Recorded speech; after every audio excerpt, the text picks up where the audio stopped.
Hello students, welcome to हमारा शिक्षा ज्ञान। आपका स्वागत है क्लास 10 मैथमेटिक्स के एक और वीडियो लेक्चर में। आज इस वीडियो में हम डिस्कस करने वाले हैं क्लास 10 मैथमेटिक्स की एक्सरसाइज 3.2 को। एक्सरसाइज 3.2 से संबंधित क्वेश्चन नंबर 1 और क्वेश्चन नंबर 2 का वीडियो हम पहले ही अपने चैनल पर अपलोड कर चुके हैं, जिसको आप प्ले लिस्ट से जाकर देख सकते हैं। आज इस वीडियो में हम सोल्व करेंगे क्वेश्चन नंबर 3 के सभी प्रश्नों को। तो क्वेश्चन नंबर 3 हमें दे रखा है कि निम्न समस्याओं में रैखिक समीकरण युग्म बनाइए और उनके हल प्रतिस्थापन विधि द्वारा ज्ञात कीजिए। तो ये जो हमें समीकरण युग्म दे रखे हैं, या फिर बोल सकते हैं ये समस्याएं दी गई हैं, इनके हमें समीकरण युग्म बनाने हैं और उनको फिर प्रतिस्थापन विधि से हल करना है। और जिसका क्वेश्चन नंबर 3 का पहला पार्ट दिया हुआ है कि दो संख्याओं का अंतर 26 है। दो संख्याएँ हैं जिनका अंतर क्या है, 26 है, और एक संख्या दूसरी संख्या की 3 गुनी है, उन्हें ज्ञात कीजिए। तो चलिए सॉल्व करते हैं। तो चलिए, जैसा कि हमें क्वेश्चन में दिया था कि दो संख्याओं का अंतर 26 है और एक संख्या दूसरी संख्या की 3 गुनी है, तो हम दो संख्या हैं तो हम मान लेते हैं कि माना एक संख्या हमने एक संख्या मान ली x और दूसरी संख्या मान लेते हैं हम y। दूसरी संख्या मान ली y। अब प्रश्न के अनुसार अगर हम बात करें तो हमसे प्रश्न में कहा गया है कि जो संख्याएं हैं दो, उनका अंतर कितना है, 26। यानी इन दोनों संख्याओं का अंतर दे रखा है हमें 26। तो यहाँ से हमारे पास जो समीकरण बनेगा वो क्या बनेगा, x माइनस वाई।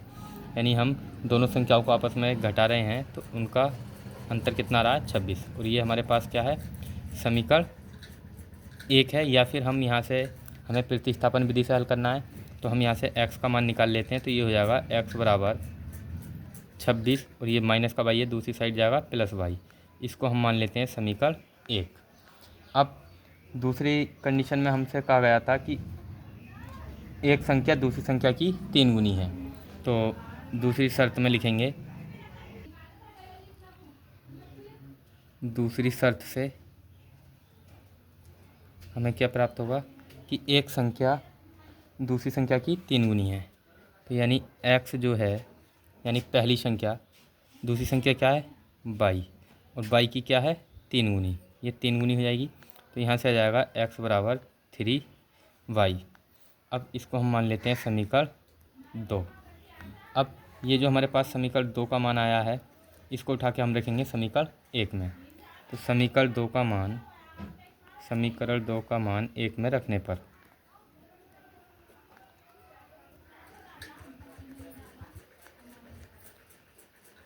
समीकरण 1 में रखने पर हमें क्या प्राप्त होगा।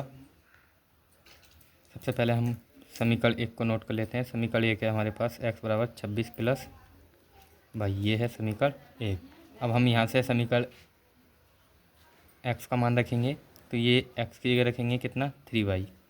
तो समीकरण 2 का मान यानी x बराबर 3y रखेंगे, तो ये हो जाएगा 3y बराबर 26 प्लस y।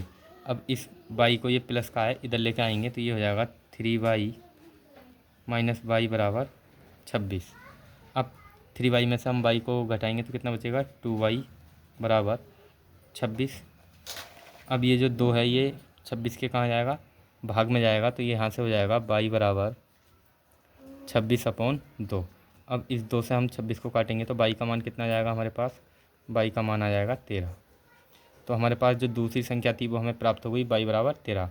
अब y का मान हम कोई से भी समीकरण में रख देंगे। y का मान चाहे समीकरण 1 में रख लो या समीकरण 2 में, आंसर सेम ही आएगा। तो y का मान समीकरण हम रखते हैं 2 में रखने पर, तो यहाँ से जब हम रखेंगे तो समीकरण 2 को पहले नोट करेंगे। समीकरण 2 हमारे पास है x बराबर 3y, ये है समीकरण 2। अब ये हो जाएगा x बराबर 3 गुणा y का मान कितना है, 13।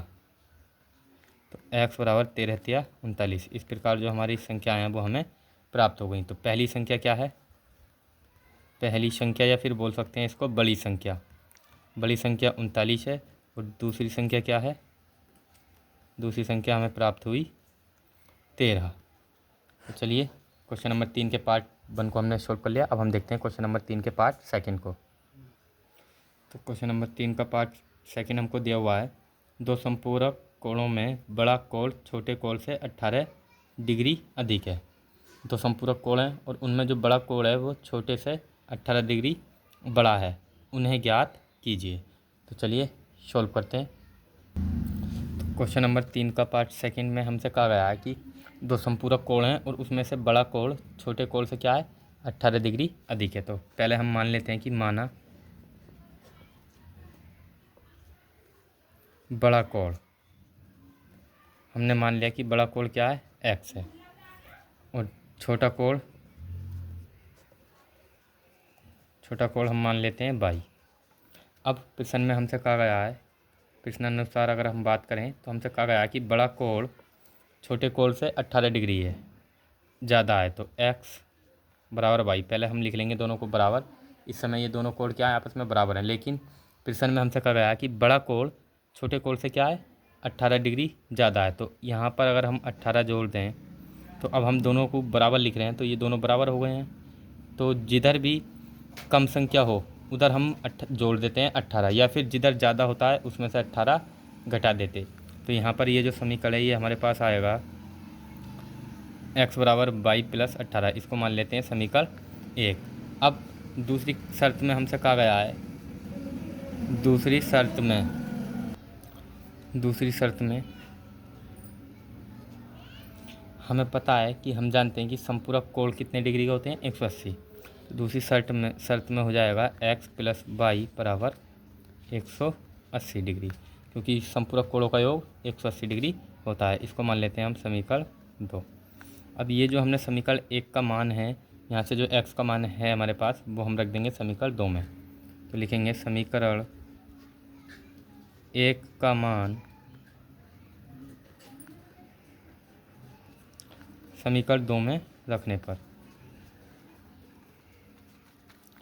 तो यहाँ से जब हम मान रखेंगे तो ये पहले समीकरण 2 को हम नोट कर लेते हैं, क्योंकि समीकरण 2 में ही हम मान रखेंगे। ये समीकरण 2 है। अब इस x की जगह हम कितना रखेंगे, समीकरण 1 का मान 22 प्लस 18, तो यहाँ लिखेंगे 22 प्लस 18 और ये 22 हमारा ऐसे ही रहेगा बराबर 180।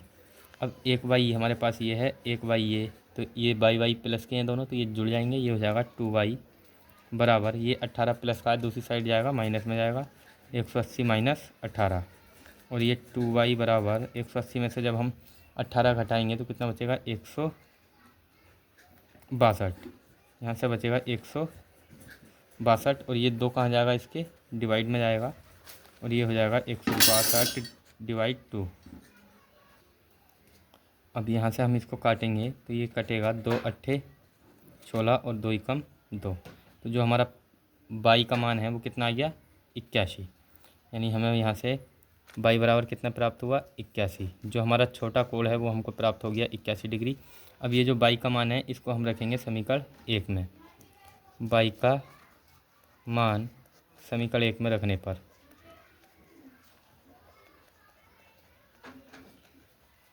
जब हम y का मान समीकरण 1 में रखेंगे तो यहाँ से समीकरण 1 को पहले नोट कर लेंगे, x बराबर 22 प्लस 18, ये समीकरण 1 है। अब x बराबर y का मान कितना है हमारे पास 81 प्लस 18। अब x बराबर 81 और 18 को जोड़ेंगे तो कितना हो जाएगा 1 और 8 9 और 1 और 8 9 99 डिग्री। अब इस प्रकार जो हमारे दोनों कोण हैं वो हमें प्राप्त हो गए हैं। तो बड़ा कोण क्या है, बड़ा कोण कितना आया हमारे पास, बड़ा कोण आया 99 डिग्री और छोटे कोण की अगर हम बात करें तो छोटा कोण कितना आया हमारे पास 81 डिग्री। तो इस प्रकार हमने जो क्वेश्चन नंबर 3 का पार्ट सेकंड था उसको भी सोल्व कर लिया है। अब हम देखते हैं क्वेश्चन नंबर 3 के पार्ट थर्ड को। और क्वेश्चन नंबर 3 का पार्ट थर्ड हमको दिया हुआ है, एक क्रिकेट टीम के कोच ने 7 बल्ले तथा 6 गेंदें रैस 3800 में खरीदी या 3800 में खरीदी। बाद में उसने 3 बल्ले तथा 5 गेंदें 1750 यानी 1750 में खरीदी। प्रत्येक बल्ले और प्रत्येक गेंद का मूल्य ज्ञात कीजिए। तो आप इस क्वेश्चन को ध्यान से देख लेंगे। अब हम सोल्व करने जा रहे हैं। तो चलिए क्वेश्चन नंबर 3 में जैसा कि हमसे कहा गया है कि 7 बल्ले हैं और 6 गेंद हैं, उनका मूल्य 3800 दे रखा है। तो हमें एक गेंद और एक बल्ले का मूल्य पहले हम मान लेते हैं कि माना एक बल्ले का मूल्य ₹100 हमने मान लिया एक बल्ले का मूल्य है, और माना एक गेंद का मूल्य है, एक गेंद का मूल्य हम मान लेते हैं ₹22। तो एक बल्ले का मूल्य हमने x और एक गेंद का मूल्य क्या मान लिया y। अब प्रश्न में हमसे कहा गया है, प्रश्नानुसार अगर हम बात करें तो कहा गया है कि 7 बल्ले तथा 6 गेंदें ₹3800 में खरीदी गई। तो 7 बल्ले, तो एक बल्ले का मूल्य जब x है तो 7 बल्लों का मूल्य कितना हो जाएगा 7x, प्लस एक गेंद का मूल्य y है तो 6 गेंदों का मूल्य कितना हो जाएगा 6y बराबर, और सम्मिलित मूल्य इन दोनों का टोटल मूल्य हमें दे रखा है कितना 3800 यानी ₹3800। इसको हम मान लेंगे समीकरण 1। अब दूसरी शर्त में हमसे कहा गया है, दूसरी शर्त से हमसे क्या कहा गया है कि 3 बल्ले तथा 5 गेंदें 1750 की हैं, यानी 3 बल्ले और 5 गेंदें, यानी 3 बल्लों का मूल्य कितना हो जाएगा 3x प्लस 5 गेंदों का मूल्य 5y बराबर, इनका मूल्य कितना है 1750। अब ये जो हमारे पास समीकरण 2 है, ये समीकरण 2 है। अब इस समय से हम x का मान निकाल लेते हैं। तो यहाँ से हम x का मान निकालेंगे तो ये हो जाएगा 3x बराबर 1750, और ये 5y इधर आएगा तो माइनस का 5y, और यहाँ से ये 3 जाएगा इसके डिवाइड में, x बराबर 1750 माइनस 5y अपॉन 3। इसको मान लेते हैं हम समीकरण 2। तो समीकरण 2 का मान अब हम रखेंगे समीकरण 1 में। समीकरण 2 का मान समीकरण 1 में रखने पर, तो चलिए समीकरण 1 क्या है हमारे पास, समीकरण 1 है 7x प्लस 6y बराबर 3800। ये समीकरण 1 है। अब हम यहाँ से रखेंगे x का मान, तो ये जो हमारे पास 7 है ये ऐसे ही रहेगा, और x की जगह हम रखेंगे 1750 माइनस 5y अपॉन 3। ये हमने इस x की जगह ये x का जो मान दिया हुआ है ये रखा है, और प्लस ये वाला 6y हमारा ऐसे ही आ जाएगा, और बराबर में 3800 भी ऐसे ही रहेगा। अब यहाँ से हम क्या करेंगे, यहाँ से ये जो 6y है इसके डिवाइड में हम मान लेंगे 1, और इसकी गुणा करेंगे इधर, तो ये हो जाएगा 7 इंटू 1750 माइनस, क्योंकि 1 से गुणा करेंगे तो वही संख्या आ जाएगी माइनस 5y, और इस 3 की गुणा कर देंगे इधर तो ये हो जाएगा प्लस के 3 छंग 18y, और इसका एलसीएम कितना आएगा, एलसीएम है 3 बराबर 3800। अब इस 3800 के डिवाइड में मानेंगे हम 1, और जब हम इसकी तिरछी गुणा करेंगे हाथों हाथ हम इस 7 की भी गुणा कर देते हैं, तो ये हो जाएगा 7 की गुणा जब हम 0 से करेंगे तो आएगा 0, और इस 7 की गुणा 5 से करेंगे तो 7 पंजे 35, और 7 सत्ते 49, और 3 हमारा कैरी था हासिल था, तो 49 और 3 हो जाएगा 52 का 2 हासिल, 5 बचेगा हमारे पास, और 7 एकम 7 और 5 12।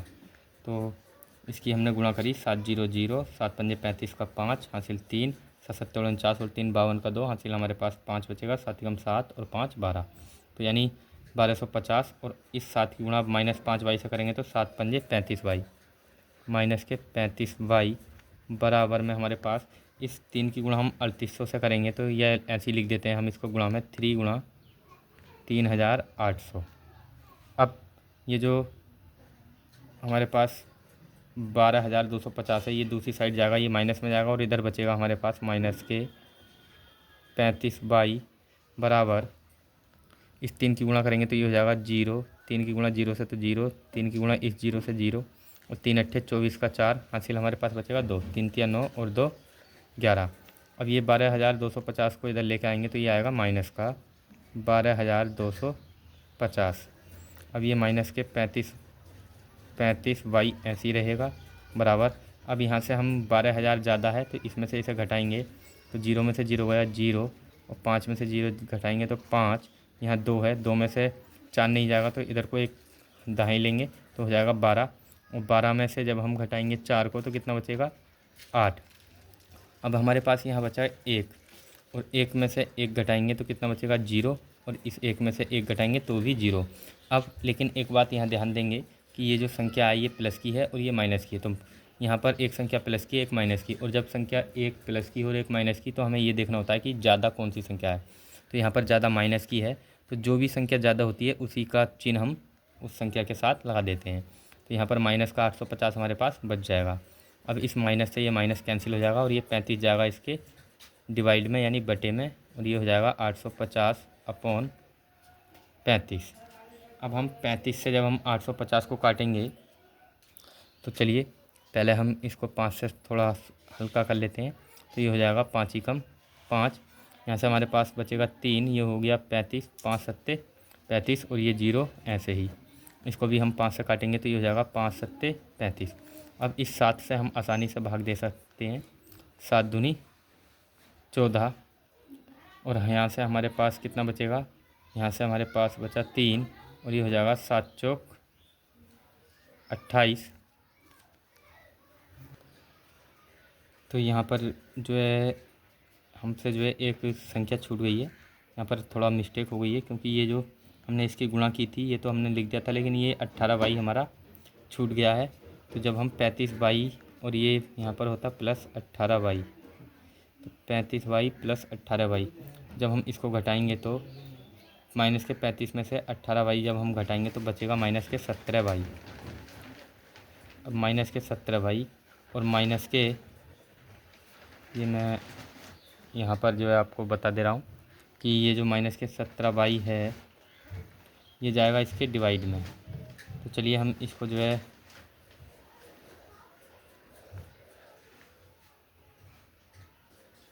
ये हो जाएगा 700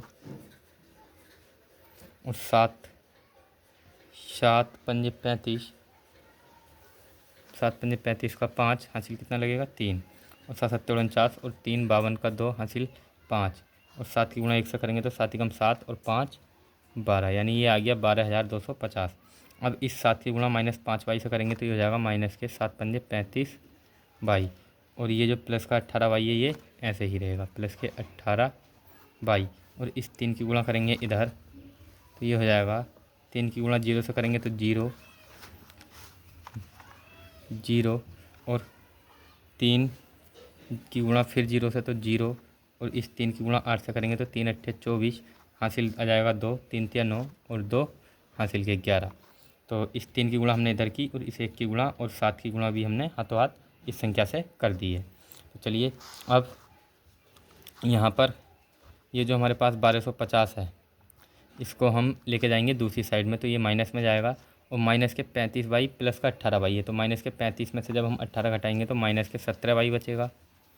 माइनस के 17/22 बराबर ये है 11,400 और इसको हम लेकर आएंगे माइनस में जाएगा तो ये हो जाएगा 12,250। अब माइनस के 17/22 में से जब ये ऐसे ही रहेगा और माइनस के 12,250 में से जब हम इसको घटाएंगे तो हमारे पास यहाँ से बचेगा माइनस के 850 और इस माइनस से हम माइनस को काट देंगे और ये जो 17 है ये जाएगा इसके डिवाइड में 850/17 और 17 पंजे 85 और ये 0 हम ऐसे ही लगा देंगे। तो बाई का जो मान है वो हमारे पास आ गया 50। तो यानी बाई का मान इसका मतलब क्या है, बाई है हमारा गेंद का मूल्य, तो एक गेंद का जो मूल्य है वो कितना आ गया 50। अब ये जो गेंद का मूल्य यानी बाई का मान हमारे पास आया है इसको हम रख देंगे समीकरण 2 में। तो बाई का मान समीकरण 2 में रखने पर जब हम बाई का मान समीकरण 2 में रखेंगे तो पहले समीकरण 2 को हम नोट कर लेते हैं। समीकरण 2 है हमारे पास x बराबर 1750 माइनस 5/3, ये समीकरण 2 हमको दिया हुआ है।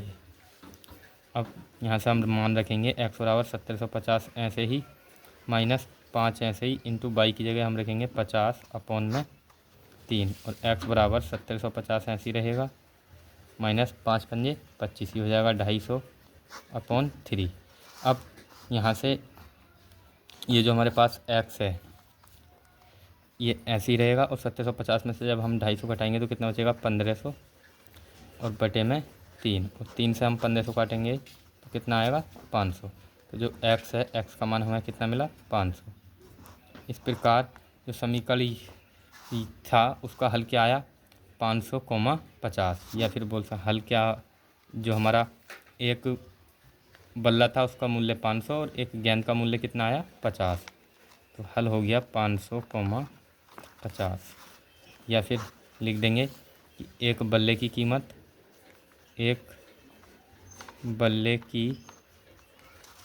कितनी आई 500 रुपये है, और एक गेंद की कीमत कितनी हो जाएगी 50 रुपये। तो इस प्रकार जो हमने क्वेश्चन नंबर 3 का पार्ट 3 था उसको भी सॉल्व कर लिया है। आप इसको नोट कर लीजिए।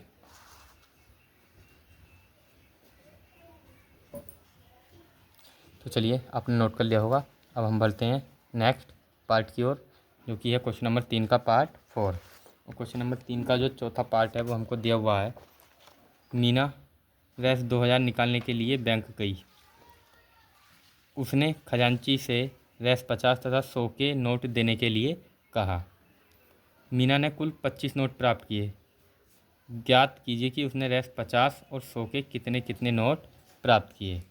तो चलिए इस क्वेश्चन को हम एक बार आपको फिर से समझा देते हैं कि एक लड़की है जो कि ये मीना, और ये 2000 रुपये निकालने बैंक से जाती है, और उससे जो खजांची होता है, जो कैशियर होता है, उससे ये कहती है कि मुझे 50 और 100 के नोट देने हैं आपको, तो केवल मुझे 50 और 100 के नोट दें। तो मीना ने कुल 25 नोट प्राप्त किए, और 2000 निकालने में उसने कितने नोट लिए 50 और 100 के, कुल नोट कितने लिए 25। और ज्ञात कीजिए कि उसने 50 के और 100 के कितने कितने नोट लिए। तो चलिए सॉल्व करते हैं। तो चलिए क्वेश्चन नंबर 3 का पार्ट 4 में हमें दिया था। तो सबसे पहले हम मान लेंगे कि मीना ने रैस 50 के प्राप्त किए नोटों की संख्या को हम मान लेंगे x। हमने मान लिया कि मीना ने जो कैशियर था उससे रैस 50 के कितने नोट प्राप्त किए x किए, और रैस 100 के नोट हम मान लेते हैं कि उसने कितने प्राप्त किए y। अब प्रश्नानुसार हमसे कहा गया था कि जो कुल नोट थे, कुल नोटों की संख्या कितनी है 25 है। तो यानी 50 के उसने x नोट लिए और 100 के y नोट, तो कुल नोट ही तो हो गए ये, और इन दोनों को जोड़ेंगे तो कितना आना चाहिए 25, क्योंकि हमसे प्रश्न में कहा गया कि कुल नोट उसने कितने प्राप्त किए 25। तो यहाँ से हम x का मान निकालेंगे तो ये हो जाएगा x बराबर 25 माइनस y। इसको मान लेते हैं समीकरण 1। अब दूसरी शर्त में हमसे कहा गया है कि 2000 रुपये निकालने के लिए बैंक गई थी। जो मीना थी वो कितने रुपये 2000। तो दूसरी शर्त में हम लिखेंगे दूसरी शर्त से। अब मान लो उसने 50 रुपये के x नोट निकाले। 50 रुपये के कितने भाई, हमें माना है कि उसने कितने नोट निकाले थे x। तो 50 रुपये के जब x नोट निकालेगी तो ये भी रुपए हो गए, प्लस 100 रुपये के उसने y नोट निकाले। तो टोटल मिलाकर कुल कितनी राशि हो गई, यहाँ पर ये 100 नोट निकाले, तो कुल मिलाकर कुल राशि कितनी है 2000। ये हमारा हो गया समीकरण नंबर 2। अब इस समीकरण 2 में हम समीकरण 1 का मान रखेंगे, तो लिखेंगे समीकरण 1 का मान 2 में रखने पर। तो चलिए रखते हैं। अब यहाँ से हमारे पास ये जो 50 है ये ऐसे ही रहेगा। पहले हम समीकरण को उतार लेते हैं। 50x प्लस 100y बराबर 200, ये हमारे पास है समीकरण नंबर 2। अब रखेंगे 50 इंटू एक्स की जगह कितना रखेंगे 25 माइनस y और प्लस का 100y बराबर के 200। अब यहाँ से ये जो 50 है हम इस 50 की गुणा करेंगे तो ये हो जाएगा 25 पंजे 125 यानी 1250। इस 50 की गुणा इससे की तो हो गया 1250 और 22 से करेंगे तो ये हो जाएगा माइनस के 50 वाई प्लस का 100 वाई बराबर 200। अब ये जो 1250 है ये अचर है और इसको हम दूसरी साइड भेजेंगे तो ये माइनस में जाएगा और माइनस के 50 वाई है प्लस का 100 वाई है तो प्लस के ज़्यादा है और प्लस के 100 में से जब हम 50 घटाएंगे तो प्लस का 50 वाई बचेगा। 50 वाई बराबर ये 200 ऐसे ही रहेगा इधर और 1250 को इधर लेके आएंगे तो ये आएगा माइनस का 1250। सॉरी ये 200 नहीं है, ये कितना है 2000 था। ये यहाँ पर हमें मिस्टेक से लिख दिया क्योंकि कुल राशि कितनी थी 2000, तो ये 2000 चल रहा है। तो अब 2000 में से ये 2000 है और 2000 में से जब हम 1250 को घटाएंगे तो कितना बचेगा 50 वाई बराबर हमारे पास बचेगा 750 या फिर बोल सकते हैं 750।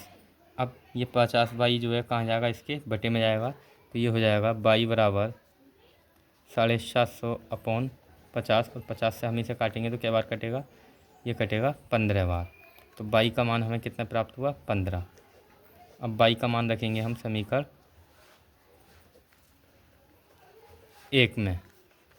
वाई का मान समीकरण 1 में रखने पर जैसे ही हम वाई का मान समीकरण 1 में रखेंगे तो पहले समीकरण 1 को नोट कर लेते हैं। x बराबर 25 माइनस वाई, ये समीकरण 1 है और x बराबर 25 माइनस वाई का मान कितना है 15।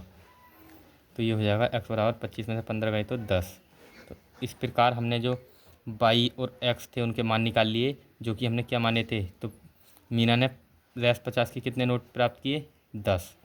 तो लिखेंगे यहाँ पे अतः यह अर्थात 50 के नोटों की संख्या 50 के नोटों की संख्या कितनी है, 50 के नोटों की संख्या है 10 और 100 के नोटों की संख्या रैस 100 के नोट कितने निकाले उसने 15।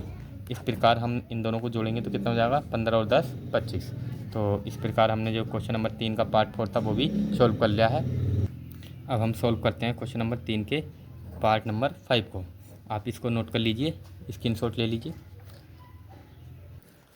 तो चलिए क्वेश्चन नंबर 3 जो हमारे पास 3 का पार्ट 5 है वो हमें दिया हुआ है 5 वर्ष बाद यदि क्वेश्चन नंबर 5, तो यदि किसी भिन्न के अंश और हर दोनों में 2 जोड़ दिया जाए तो वह 9/11 हो जाती है। एक भिन्न है और उसके अंश और हर में अगर हम 2 जोड़ दें तो भिन्न बन जाती है 9/11 और यदि अंश और हर दोनों में 3 जोड़ दिया जाए तो वह 5/6 हो जाती है। वह भिन्न ज्ञात कीजिए। तो चलिए सॉल्व करते हैं। तो चलिए क्वेश्चन नंबर 3 का जो पार्ट 5 है हम सॉल्व करते हैं। हमें जैसा कि आप जानते हैं, अभी मैंने आपको प्रश्न दिखाया उसमें हमको दिया हुआ था कि एक भिन्न है और भिन्न में क्या होता है अंश और हर होता है। तो हम मानेंगे कि माना भिन्न का अंश तो माना भिन्न का अंश क्या है x है और हर मान लेंगे हम माना भिन्न का हर क्या मान लेंगे हम y। अब हमसे प्रश्न में कहा गया है कि एक भिन्न के अंश और हर दोनों में क्या जोड़ दिया जाता है 2, तो वह 9/11 हो जाती है। प्रश्नानुसार अगर हम बात करें तो यानी भिन्न क्या होती है x अपॉन वाई, ये अंश है और ये हर है।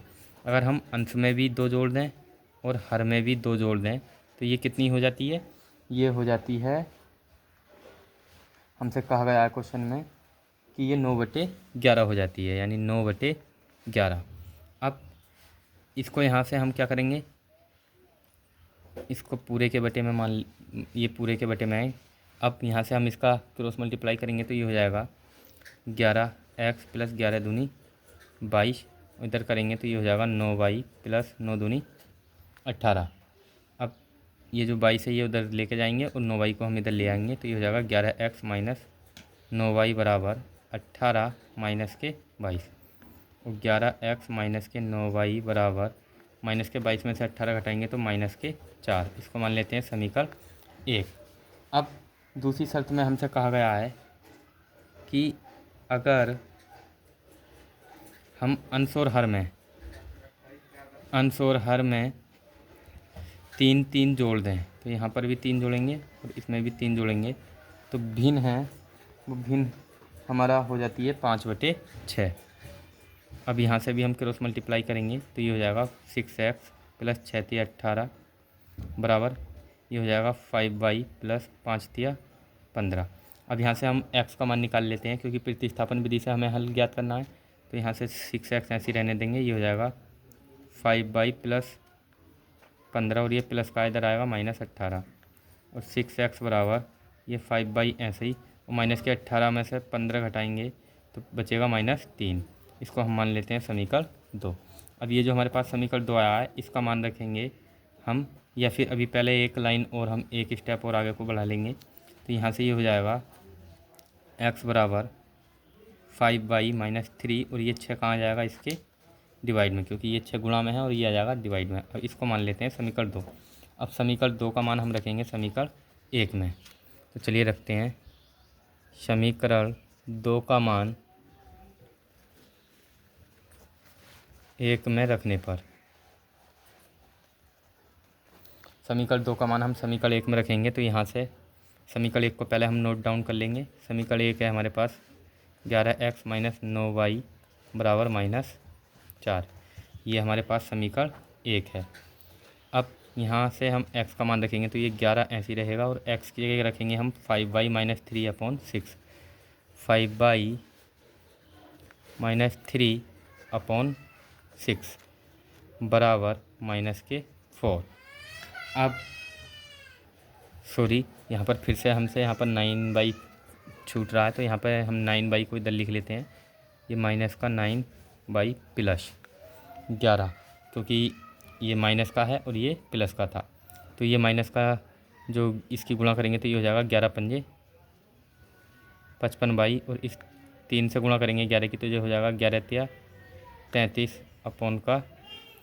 और ये माइनस का ये जो 9y था हमने जो छूट गया था ये इधर ऐसे ही रहेगा, 9y बराबर -4। इसके बटे में 9y के बटे में 1 मानेंगे और इसका एलसीएम लेंगे, तो एलसीएम कितना आएगा यहाँ से 6, और ये हो जाएगा 55y -1 की गुणा 33 से करेंगे तो आएगा 33, और ये -6 54y हो जाएगा।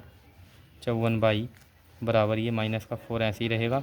अब यहाँ से 55y में से 54 घटाएंगे तो 1y बचेगा, और ये माइनस का 33 ऐसे ही /6 बराबर -4। यहाँ से 1 मानेंगे इसके बटे में, इसकी क्रॉस मल्टीप्लाई करेंगे तो ये हो जाएगा y - 33 बराबर -6 चौक 24, और इस -33 को उधर लेके जाएंगे तो ये हो जाएगा प्लस में जाएगा, और 24 ये माइनस का 24 है, और ये 33 इधर लेके जाएंगे तो +33, और यहाँ से y का मान कितना जाएगा 33 में से जब 24 घटाएंगे तो प्लस का 9, तो y बराबर हमें प्राप्त हुआ 9। अब जो हमारा ये y था ये क्या माना था हमने, ये माना था हर, तो हमें हर प्राप्त हो गया 9। अब इस y का मान रखेंगे हम समीकरण 1 में। तो चलिए y का मान रखते हैं समीकरण 1 में। y का मान समीकरण, तो यहाँ से हम समीकरण 1 में न रखकर समीकरण 2 में रख देते हैं, क्योंकि समीकरण 2 में हमें मान रखने में आसान हो जाएगा। तो y का मान समीकरण 2 में रखने पर, जब हम y का मान समीकरण 2 में रखेंगे तो पहले समीकरण 2 को हम नोट कर लेते हैं। समीकरण 2 है हमारे पास x बराबर 5y - 3/6, ये हमारे पास समीकरण 2 है। अब हम रखते हैं मान, तो ये x बराबर ऐसे ही 5 ऐसे ही गुणा y का मान हमारे पास कितना आया 9, यहाँ रखेंगे y का मान तो 9 - 3/6, और x बराबर हो जाएगा 5 × 45 -3/6, और x बराबर ये 45 में से 3 घटाएंगे तो 42/6, और 6 सत्ते 42। इस प्रकार जो हमारा x है, x का मान कितना आया 7।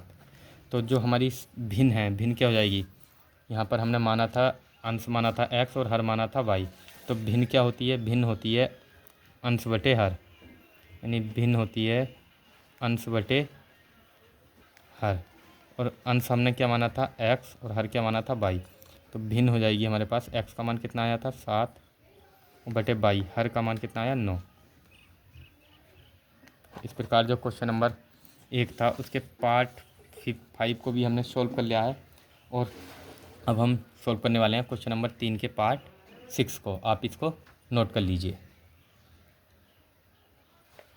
तो चलिए क्वेश्चन नंबर 3 का जो पार्ट 6 है वो हमको दिया है 5 वर्ष बाद जैकब की आयु उसके पुत्र की आयु से 3 गुनी हो जाएगी। 5 वर्ष पूर्व जैकब की आयु उसके पुत्र की आयु की 7 गुनी थी, उनकी वर्तमान आयु क्या है। यानी 5 वर्ष बाद जैकब की आयु उसके पुत्र की आयु की 3 गुनी हो जाएगी और 5 वर्ष पूर्व जैकब की आयु उसके पुत्र की आयु की 7 गुनी थी। तो दोनों की वर्तमान आयु हमें ज्ञात करनी है। तो चलिए सॉल्व करते हैं इस क्वेश्चन को। और ये जो क्वेश्चन है ये हमारा एक्सरसाइज 3.2 का अंतिम प्रश्न है। तो चलिए सबसे पहले हम मान लेते हैं कि माना जैकब की आयु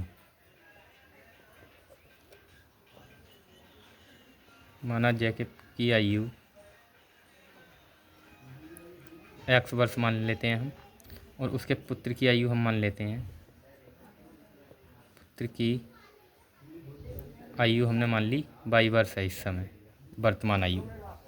अब हमसे प्रश्न में कहा गया कि 5 वर्ष बाद जैकब की आयु उसके पुत्र की आयु से 3 गुनी हो जाएगी, यानी अब से 5 वर्ष बाद प्रश्नानुसार। तो अब से जैसे इस समय तुम मान लो तुम्हारी उम्र जो भी है, तो अब से 5 साल बाद तुम 5 वर्ष आयु ज़्यादा हो जाएगी तुम्हारी, यानी 5 वर्ष दोनों की आयु में बढ़ जाएंगे। तो यहाँ पर ये है 5 वर्ष बाद क्या होगा, यहाँ से हो जाएगा, ये लिख देते हैं 5 वर्ष बाद। 5 वर्ष बाद क्या होगा, 5 वर्ष बाद जो हमारा जैकब है ये भी 5 वर्ष बड़ा हो जाएगा और जो ये उसका पुत्र था ये भी कितना हो जाएगा, 5 वर्ष बड़ा हो जाएगा। और हमसे क्वेश्चन में कहा गया है कि 5 वर्ष बाद उसके जो जैकब की आयु है वो अपने उसके पुत्र से कितनी हो जाएगी, 3 गुनी हो जाएगी। तो यहाँ पर ये 5 वर्ष जोड़ दें हमने, तो इसका मतलब 5 वर्ष बाद की आयु आ गई है और ये भी उसके पुत्र की 5 वर्ष बाद की आयु आ गई। तो इस समय जो जैकब है, जैकब 3 गुना है और ये 3 गुना कम है, तो इसे बराबर में लिख रहे हैं हम। तो बराबर करने के लिए हमें यहाँ गुणा करनी होगी 3 से। अब दोनों को हम बराबर लिख सकते हैं क्योंकि दोनों की आयु अब बराबर हो गई है। तो यहाँ से ये x + 5 ऐसे ही बराबर इस 3 की गुणा करेंगे तो ये हो जाएगा 3y + 3 × 5 = 15। अब ये x हम ऐसे ही रहने देंगे क्योंकि यहाँ से हम x का मान निकाल लेते हैं और ये 3y + 15 इस 5 को दूसरी ओर भेजेंगे तो ये -5 हो जाएगा और x बराबर हो जाएगा 3y + 15 में से 5 घटाएंगे तो 10। इसको मान लेते हैं हम समीकरण 1।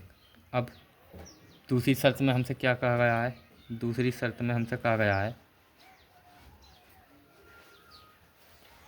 में क्या कहा है कि अब से 5 वर्ष पूर्व, यानी 5 वर्ष पूर्व, तो लिख लेते हैं 5 वर्ष पूर्व।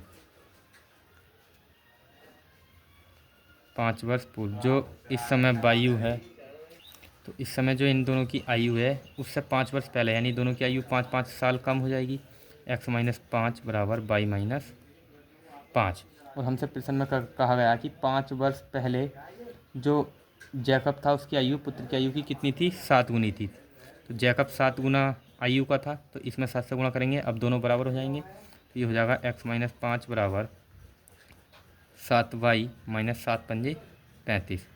अब इस 7y को हम इधर ले आएंगे तो ये हो जाएगा x - 7y बराबर -35 और ये -5 इधर जाएगा +5 और x - 7y बराबर -35 में से जब हम 5 घटाएंगे तो ये बचेगा -23। इसको मान लेते हैं हम समीकरण 2 में, इसको मान लेते हैं समीकरण 2। अब समीकरण 2 में हम मान रखेंगे समीकरण 1 का। तो चलिए रखते हैं समीकरण 2 में समीकरण 1 का मान रखने पर, समीकरण 1 का मान रखने पर। तो चलिए समीकरण 1 को पहले हम नोट कर लेते हैं। तो समीकरण 2 को हम नोट कर लेते हैं। समीकरण 2 है x - 7y बराबर -30। ये हमारे पास है समीकरण 2। अब यहाँ से हम x का मान रखेंगे, x का मान है 3y + 10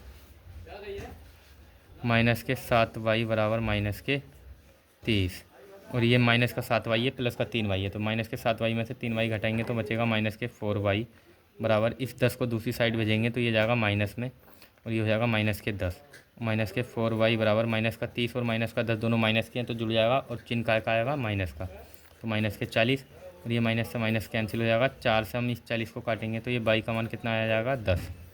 तो यहाँ से जो पुत्र था, पुत्र की आयु हमें प्राप्त हो गई 10।